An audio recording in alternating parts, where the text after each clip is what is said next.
Okay, first of all, I'm listening to music, so if I start singing, I'm sorry. I'm a little bit out there. Okay.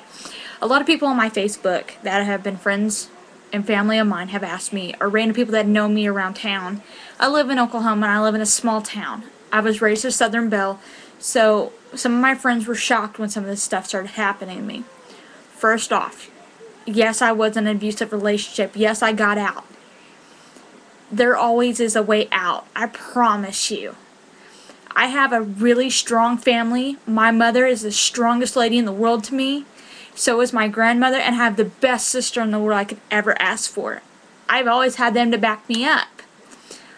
I got into an abusive relationship when I was about 15 or 16 years old. I left the person that I thought I was majorly in love with for drugs and everything else, and I got with a really, really bad guy. I had a child when I was 17. Yeah, I had a child when I was 17. She's 2 years old now. I'm 20 years old. I just turned 20 a few weeks ago, actually, and I just got my life together a year ago. A lot of things have happened to me, but I always knew if I ever wanted to come home, I could. My doors were always open for me. Being raised in a Southern family, you have that stability from them that they're always going to be there, that they're always going to back you up.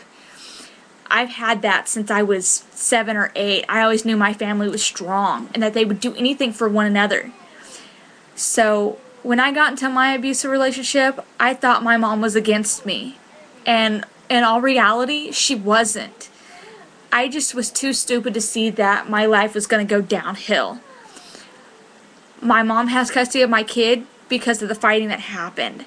But I love my kid more than anything. Sorry, thought I saw something by the window. I have the best family, actually. They would do anything for me. They love me more than anything.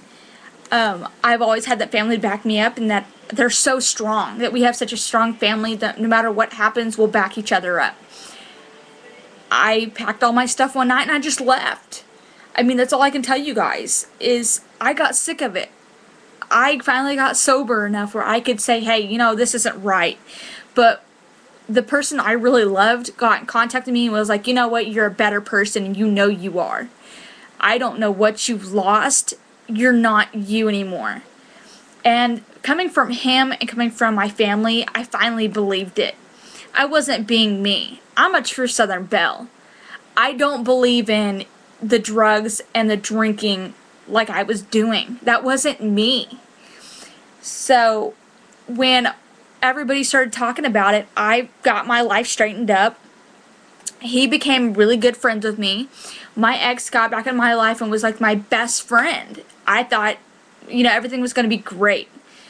I got into another relationship that wasn't so good. He just didn't care. He was too self-conceited. He cared more about himself and the money that he had coming to him to spend on him than caring about me or how my family felt about everything. It really irritated me. A year later, me and him split up. And he was so mad at me that his anger was literally directed towards me. I changed my cell phone number. I wouldn't answer any of his family's phone calls. I had to basically disappear.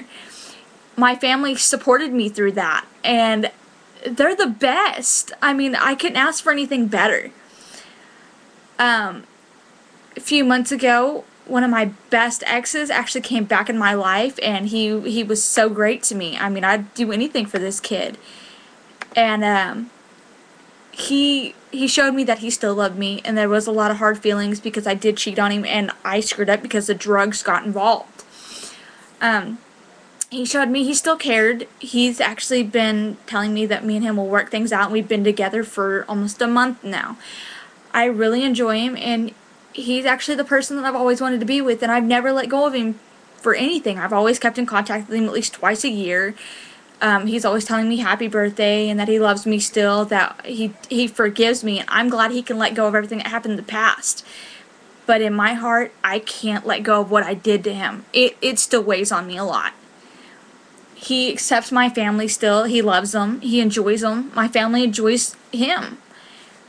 He has the same beliefs I do. He enjoys being around me, and I love that. I couldn't ask for anything better. He texts me every morning, wakes me up, which is actually kind of funny because I hate waking up in the morning.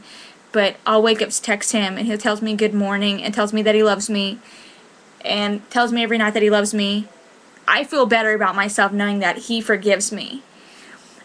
He also takes the time to be with me, and even that he doesn't know that the big things don't matter to me, the small things with him actually count more because he takes the time and shows that he actually cares.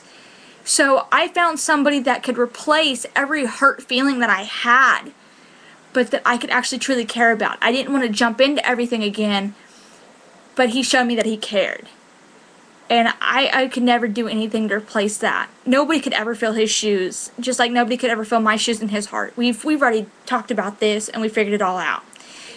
I kept trying to put people in his shoes that could try to fill his shoes, and it never worked out.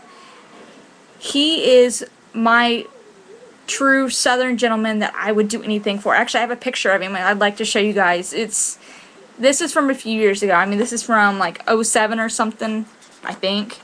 But this kid, I love him to death, and I'd do anything for him. And this is actually me and him when me and him were actually really, really close. This is when we first started dating. This kid and me had so much fun. I mean, I'd do anything for him. He actually has become really, really close to me and done a lot for me.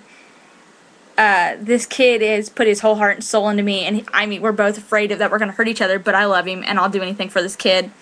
So, hopefully this works out, but the guy who abused me will never come back into my life. He can threaten me as much as he wants, but it's the fact of the matter, he knows he has no control over me anymore, and my life is set the way I want it to be. So, I'm happy with myself, and I got enough courage up to walk away and leave.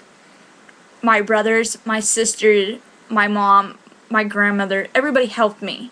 My friends were the biggest support of my life. I figured out that my friends are more like my family, and my family is more just like my heroes than anything. But this kid, literally, he made sure that I was safe before he even started talking to me again. I mean, this kid would check on me through emails and Facebook. This kid really did put a lot of time into me, and I'm glad he came back. Just know that you can always get out of the situation if you want to be out of it. You're not stuck, I promise. There are a lot of guys out there that are assholes, but there are a lot of sweet guys that would do anything for females. I mean, I have some really, really nice guy best friends that would love to be in a relationship and be married, but they keep getting the girls that cheat on them. So, I mean, girls, just take a minute and look around and figure out if that's really where you want to be. And if you don't, then get out. You're loved, I promise. Whether you know it or not, you are loved. So, I mean, I hope you guys actually take some of this advice into consideration. I mean, I found my prince. I hope you guys can. Thank you.